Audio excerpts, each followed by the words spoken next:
चलो तो भाई। Welcome to my channel.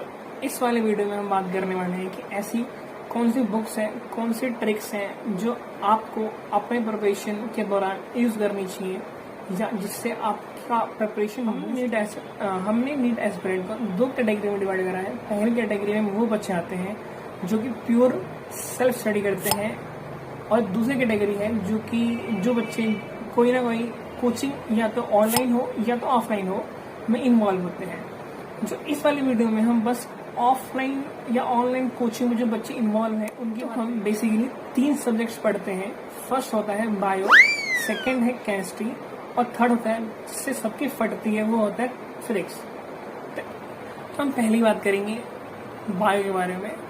Bio आपको सबने बताया होगा, आपके टीचर्स हो, आपके सीनियर्स हो, मतलब या आपने किसी यूट्यूब पे ये वीडियो देखा हो, सबने बोला होगा कि आपको एनसीईआरटी के अलावा और कुछ नहीं पढ़ना होता, जो कि बिल्कुल सही बात है। आप एनसीईआरटी के अलावा कुछ मत पढ़ो, कुछ नहीं पढ़ना तुम्हें। इंस्टीट्यूट्स होते हैं या जो कोचिंग्स होते हैं उसमें आपको एक्स्ट्रा पढ़ाया जाता है, क्योंकि वो पढ़ाना उनका ड्यूटी है, उनका काम है आपको एक्स्ट्रा पढ़ाना।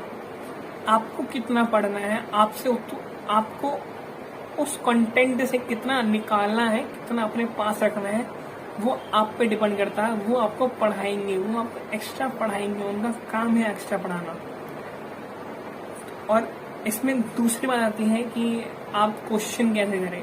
क्वेश्चन में इतना याद रखना कि आपको पीवाईक्यू करते रहना है।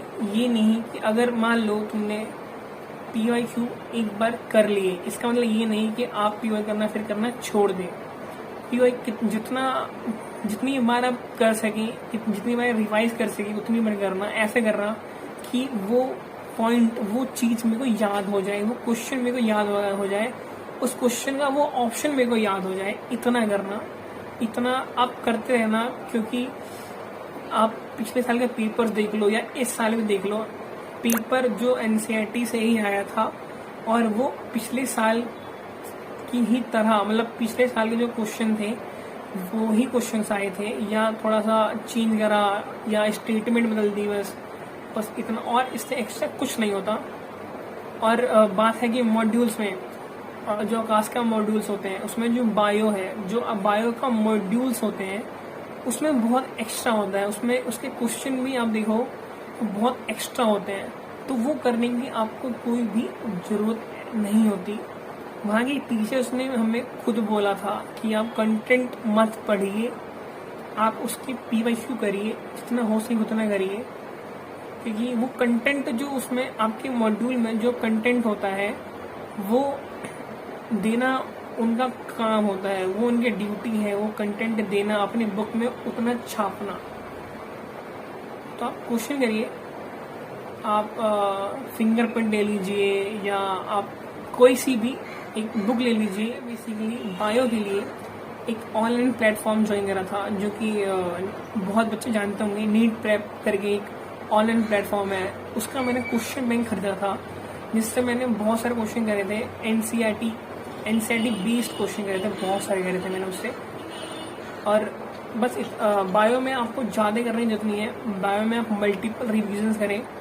आपको जो कुछ चीज़ नहीं आए, या ऐसा क्वेश्चन, या साइंटिस्ट का नाम हो गए, साइंटिस्ट के नाम हो गए, या कोई सा ऐसा डेट है जो आपको याद नहीं, या ऐसी कोई चीज़ है जो आप बार बार पढ़ते हैं और आपको याद नहीं हो पाती, उसको आप उस चैप्टर के आगे या किसी एक कॉपी में लिख के वहाँ चिपका दीजिए कि आप जब उस पेज को खोलें या जब आप उस चैप्टर को खोलें तो आप उस मेन पॉइंट्स पे पहला आपका ध्यान जाए, ना कि किसी और फालतू की जगह। केमिस्ट्री को हम डिवाइड करते हैं 3 सब कैटेगरीज में। पहला होता है इनऑर्गेनिक, दूसरा है ऑर्गेनिक, और तीसरा है फिजिकल और फिजिक्स हम साथ में लास्ट में डिस्कस करेंगे। पहले बात करते हैं इनऑर्गेनिक की। एक बात याद रखना, जो इनऑर्गेनिक है, इनऑर्गेनिक एक बार में नहीं होती। बहुत सारे बच्चे सोचते हैं कि हम इनऑर्गेनिक लास्ट में करेंगे, पर लास्ट में नहीं हो पाता। इनऑर्गेनिक को आपको हर रोज 1 घंटा, या आप सुबह में टाइम निकालें या आप शाम को टाइम निकालें, आपको इनऑर्गेनिक को रोज 1 घंटा देना होगा। अगर आप नहीं दे रहे हैं तो अभी से चालू करिए। आपको वो 1 घंटा इनऑर्गेनिक करना चाहिए, करना ही पड़ेगा। लास्ट में जाके आप सोचोगे कि मैं 1 महीने में पूरी इनऑर्गेनिक पढ़ लूँ या पॉलीमर्स पढ़ लूँ या ऐसे जो पीछे चैप्टर में पढ़ लूँ, वो नहीं हो पाता वो, और उससे भी क्वेश्चन। फिर दूसरा आता है ऑर्गेनिक। ऑर्गेनिक आपको आपके टीचर्स पढ़ाएंगे, मुझे तो मेरे भाई ने पढ़ाया था। पर ऑर्गेनिक में आपको चाहिए क्या? ऑर्गेनिक में आपको आपकी जो एनसीईआरटी है वो मोर देन इनफ है आपको अच्छा स्कोर करने के लिए। ऑर्गेनिक में आप एनसीईआरटी से भी पढ़िए। एनसीईआरटी में जितने रिएक्शन दे रखे हैं, जितने रिएक्शन में इंटरमीडिएट्स दे रखे हैं, और जो रिएक्शन जो इम्पोर्टेंट रिएक्शन है उसके आप रिएक्शन मैकेनिज्म याद करिए। उसमें जो नोमेनक्लेचर होता है, इम्पोर्टेंट कंपाउंड्स का नोमेनक्लेचर, उसका कॉमन नेम, उन सबसे क्वेश्चन बनते हैं। और हाँ, क्वेश्चन प्रैक्टिस के लिए आप मॉड्यूल लगा सकते हैं। आप किसी भी इंस्टीट्यूट का मॉड्यूल उठाएं, वो लगाएं, वो अच्छे होते हैं। केमिस्ट्री देखें तो केमिस्ट्री के लिए, ऑर्गेनिक के लिए आप किसी भी उठाएं, किसी भी कोचिंग का मॉड्यूल उठाएं, आप उससे करें या पीवाई करें, वो अच्छे होते हैं। उससे आपका काम चल जाएगा। नीट में इतना हार्ड या इतना हाई लेवल नहीं आता। आपको ऑर्गेनिक में भी मल्टीपल रिवीजन चाहिए ही चाहिए। वीडियो के लास्ट पार्ट पे जो कि है फिजिक्स और फिजिकल केमिस्ट्री, याद रखना ये दोनों चीजें सेम तरह से काम करती हैं। आपको इसमें क्वेश्चन प्रैक्टिस ही चाहिए, इसके अलावा आप कुछ मत करिए, आपका काम चल जाता है। फिजिकल केमिस्ट्री में थोड़ा बहुत याद करने वाला क्वेश्चन है। जो 12th का क्वेश्चन है वो थोड़ा बहुत याद करने वाला है और थोड़ा बहुत कैलकुलेशन है।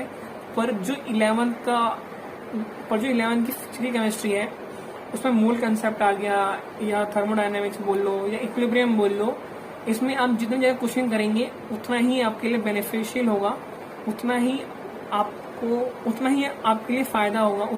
अब आते हैं फिजिक्स के बारे में। फिजिक्स एक ऐसा सब्जेक्ट है जिससे हर नीट एस्पिरेंट डरता है मतलब उतना अच्छी नहीं होते फिजिक्स में। हर कोई अच्छा नहीं होता, बहुत कम बंदे होते हैं जो अच्छे होते हैं। मैं भी पहले अच्छा नहीं था, मुझे भी बहुत टाइम लगा। फिजिक्स में आप जितना क्वेश्चन प्रैक्टिस करोगे उतना आपके लिए अच्छा है, उतना आपके लिए बेनिफिशियल है। ये क्वेश्चन प्रैक्टिस के लिए आप अपने कोचिंग्स की मॉड्यूल यूज करें। आप इरिस्पेक्टिव आप किसी भी कोचिंग में हो, हर कोचिंग का मॉड्यूल अच्छा होता है क्वेश्चन सॉल्व करने के लिए। मैं अपनी बात करूं तो मैंने आकाश का मॉड्यूल सॉल्व करा था, 2 से 3 बार सॉल्व करा था। उसमें हर तरह के क्वेश्चन थे, इजी से लेके हार्ड तक क्वेश्चन थे। आपको जरूरी नहीं कि आपको हार्ड क्वेश्चन करना है, वो आप पे डिपेंड करता है। आप इजी करें, मॉडरेट लेवल करें, आप इजी लेवल करें, आप मीडियम लेवल क्वेश्चन सॉल्व करें, आप पीवाई सॉल्व करें, पर आप क्वेश्चन करें, वो ही आपके लिए इम्पोर्टेंट है फिजिक्स में। इसके अलावा इसमें कोई रटने वाला कोई सीन नहीं होता, या ऐसा नहीं होगा कि हम याद करके चले जाएंगे, ऐसा कुछ नहीं होता। आप ये प्योर क्वेश्चन प्रैक्टिस ही है। जितना क्वेश्चन प्रैक्टिस करोगे उतना ही आपके लिए बेनिफिशियल होगा। अगर आपको ये वीडियो पसंद आया या इन्फॉर्मेटिव लगा तो प्लीज लाइक करें, शेयर करें। अगर चैनल पर नए हो तो सब्सक्राइब करके जाना। Thank you, bye bye.